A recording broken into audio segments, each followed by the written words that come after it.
हाँ, अगर इसका ज्ञान भगवान दे देते तो चैन से जी नहीं पाते। ये भगवान ने बड़ी कृपा की कि इस ज्ञान का अपहरण कर लिया। नहीं, 9 महीना माँ के गर्भ में रहे अगर उसकी स्मृति होती तो सोचो कितना भयानक कष्ट होता है। आज हम कितने कष्ट से पीड़ित हो जाएं उसका चिंतन करके। लेकिन ऐसी विस्मरण कराने वाली भगवान की माया कि इसी जन्म में हम 9 महीने गर्भ में रहे, कितना भयानक कष्ट रहा, लेकिन हमको स्मरण नहीं।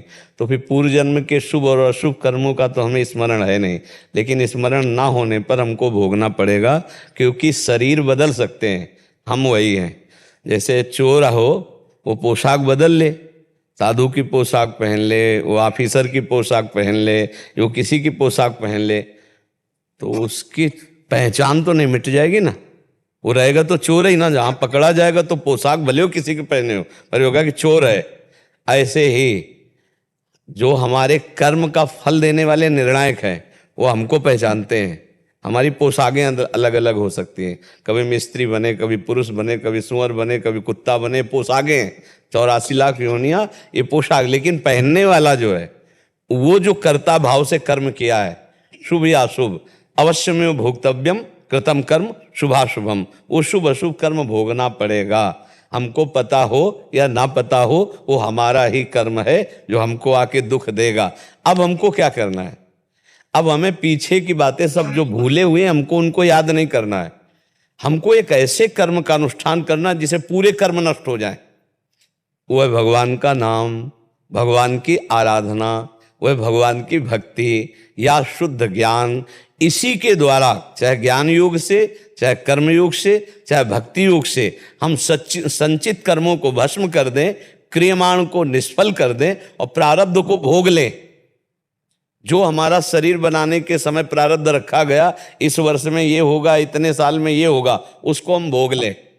उसको नहीं मिटाया जा सकता, उसको भोगना पड़ता है, बड़े बड़े संतों को भोगना पड़ता है। तो प्रारब्ध को भोग ले, संचित को भस्म कर दें भजन के प्रभाव से, और क्रियमाण जो आगे कर्म होने वाले बहुत सावधानी पूर्वक करें और भगवान को अर्पित कर दें, तो वो फलदाता नहीं होंगे, हम बंधेंगे नहीं, तो ही हमारा मोक्ष या कल्याण हो सकता है। अगर हम इस चिंतन में फंसे कि हमने तो याद नहीं हमने कौन सा कर्म किया, तो याद करने की आपकी क्षमता खो चुकी है। यदि ज्ञान प्राप्त हो तो आप कई जन्मों की याद कर सकते हैं, कई जन्मों की आप याद कर सकते हैं, क्योंकि आपके पास मन वही है, इंद्रियां वही हैं, और आप भी वही हैं जो हजारों जन्मों में इन इंद्रियों से, मन से कर्म किया है, सब आपको पता चल जाए। पर अज्ञान का पर्दा लगा हुआ है और वो लगा रहना चाहिए, वो लगा रहना चाहिए। तो चैन से जी रहे हो, अगर वो खुल जाए ना तो अभी चिंतित हो जाओगे।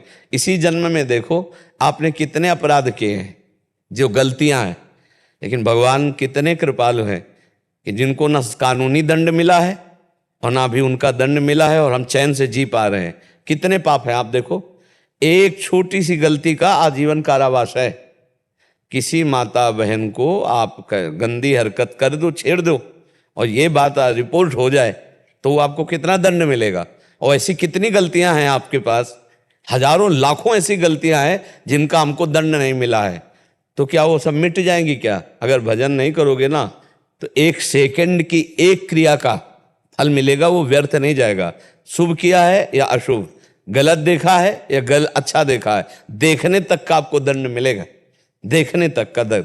जैसी थरिवंश नरक गति दुर्भर यम द्वारे कटियत नक्शी के, छोटी सी भी कर्म का आपको दंड मिलेगा। आप देखो ना, छोटी सी गलती हो जाती है, क्रोध आ गया, हिंसा हो गई, या जो भी अब उसके लिए पहले हमको बंधन में डाल करके जेल ले जाया जाता है, पिटाई होती है, हम फिर मुकदमा सालों चलता है, 20-20, 10-10 वर्ष मुकदमा चलता है, फिर इसके बाद सजा होती है, फिर इसके बाद जुर्माना भी रखा जाता है, 1 लाख जुर्माना। यार इतनी छोटी सी गलती सी थे, तो सोचो अनंत जन्मों में हमने कितनी गलतियां की। अब वो आकर हमको इसमें दंड देंगी ऐसे विधान से कि जैसे हम बहुत सजा करके संभाल कर परिवार चलाना चाहते हैं, पर कर्म आ गया, वो सब तुम्हारी उन्नति को बिखेर दिया, नष्ट भ्रष्ट कर दिया। बहुत गिरा हुआ घर में जन्म लिया है, लेकिन कर्म अच्छे सजना शुरू हुआ, वो धीरे धीरे बढ़ता चला गया। सारा खेल कर्मों का है। तो अब पूर्व के कर्मों की चिंता मत करो, अब ऐसे कर्म का अनुष्ठान करो कि हम उन कर्मों को मिटा दें। वो है भगवान का भजन, वो है सद आचरण, वो है परोपकार, दूसरों का उपकार करना, वो है भगवान की आराधना। और दूसरे किसी कर्मों में सामर्थ्य नहीं है। जैसे दान पुण्य और तीर्थयाटन ये शुभ कर्म हो गया, लेकिन भगवान की आराधना जो शुभ अशुभ दोनों को नाश करके भगवत प्राप्ति करा दे। तो थोड़ा समय रह गया है, काफ़ी जीवन ऐसे ही व्यतीत हो गया, खूब नाम जप करो। अब इतना बुद्धि में ज्ञान नहीं रह गया कि हम वेदांत दर्शन के अनुसार ब्रह्म बोध करें, आत्मबोध करें, तो बस नाम जप करो। नाम लेत भव सिंधु सुखाही, करो विचार सुजन मन माहे।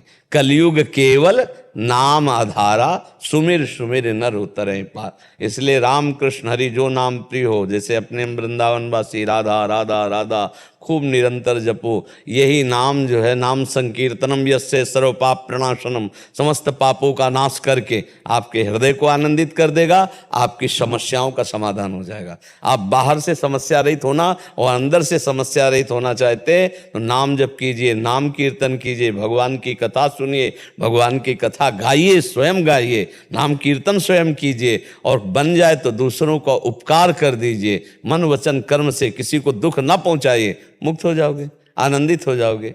अब दूसरों को दुख देकर जो सुखी होना चाहते हैं, पापाचरण जो करते हैं, वो कभी स्वप्न में सुखी नहीं हो सकते। स्वप्न में भी भयावह आएगा, स्वप्न में भी भय आएगा, और जागृत में चिंता शोक भय अशांति ये तो घेरे ही रहेगी। अगर इससे निपटना है तो एक बार कमर कस के भगवान का भजन करना होगा। बिना भगवान का भजन किए हमें शांति नहीं मिलने वाली, हम दुखों से निपटने वाले नहीं। और शरीर में जो दुख सुख आए उसे भोग लो। जो बड़े बड़े अवतारी पुरुषों को भोगना पड़ा है, औरों की तो बात जले, जो बड़े बड़े अवतारी पुरुषों को भोगना पड़ा है, बड़े बड़े सिद्धों को भोगना पड़ा है। इसलिए नाम जप करो, पूर्व संचित कर्मों को भस्म करने के लिए अच्छे कर्म करो, भगवान की प्राप्ति के लिए, और जो परिस्थिति आवे उसे भगवान का प्रसाद समझकर सह लो, तो जीवन मुक्त हो जाओगे। सही बात यह है